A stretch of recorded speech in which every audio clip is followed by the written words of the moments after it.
Hello అందరికీ, welcome to my channel. ఈరోజు మీకైతే ఒక మంచి బ్రేక్ఫాస్ట్ రెసిపీని అయితే చూపించబోతున్నాను. ఇదైతే చాలా టేస్టీగా ఉంటుంది. ఇది చేయడం కూడా చాలా సింపుల్. ఇది వెయిట్ లాస్ కావాలనుకునే వాళ్ళకి కూడా చాలా మంచి రెసిపీ అన్నమాట. ఇది మనకి బాడీలోని హీట్ని కూడా తగ్గిస్తుంది. అదేవిధంగా పిల్లలైతే చాలా ఇష్టంగా తింటారు. ఇది చాలా చాలా సాఫ్ట్గా అయితే ఉంటుంది. వీడియోనైతే ఎక్కడ స్కిప్ చేయకుండా చివరి వరకు అయితే చూడండి. దీన్ని మనము వట్టిగా తిన్నా కూడా చాలా టేస్టీగా ఉంటుంది. మీరు కావాలంటే దీన్ని పల్లి చట్నీతో కూడా తినొచ్చు. టేస్ట్ అయితే బాగుంటుంది. ఇంతవరకు మన ఛానల్ని సబ్స్క్రైబ్ చేసుకొని వాళ్ళు కూడా సబ్స్క్రైబ్ చేసుకోండి. వీడియో కనుక నచ్చితే లైక్ చేయండి, షేర్ చేయండి. దీనికోసం ముందుగా మనమైతే ఒక 1 కప్పు పెసరపప్పునైతే ఒక 2 అవర్స్ అయితే నానబెట్టుకుంటే సరిపోతుంది. మాకంత టైం లేదు అని అనుకుంటే మీరు ఒక హాఫ్ అన్ అవర్ ముందైనా నానబెట్టుకోండి.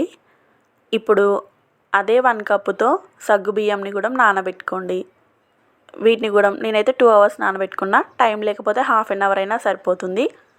ఇప్పుడు ఇందులో వాటర్ని అయితే మొత్తం తీసేసి మిక్సీ జార్ని అయితే తీసుకొని పెసరపప్పు అదేవిధంగా ఈ సగ్గుబియ్యంని అయితే మిక్సీ జార్లోకి అయితే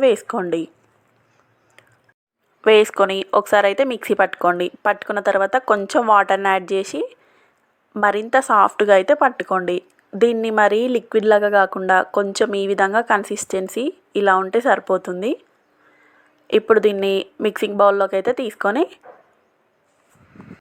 రుచికి తగినంత సాల్ట్ అయితే వేసుకోండి. ఇందులోనే ఒక 1/2 టేబుల్ స్పూన్ వరకు వంట సోడా కూడా యాడ్ చేసుకోండి.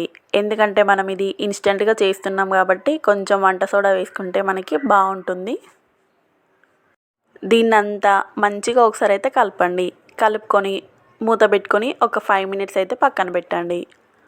ఈలోపు మీరైతే ఒక బౌల్ తీసుకొని అందులో సన్నగా కట్ చేసిన టమాటో ముక్కలు, అదేవిధంగా చిన్నగా కట్ చేసుకున్న ఉల్లిపాయ ముక్కలు, అలాగే కొద్దిగా కొత్తిమీరను కూడా యాడ్ చేసుకొని వీటన్నిటిని కూడా ఒకసారి మంచిగా కలపండి, అన్నీ మిక్స్ అయ్యేలాగా.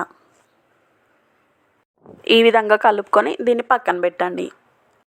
ఇప్పుడు 5 మినిట్స్ తర్వాత పిండి చూడండి, మనకైతే కొంచెం ఈ విధంగా అయింది, ఇంకా కొంచెం థిక్గా అయిందన్నమాట.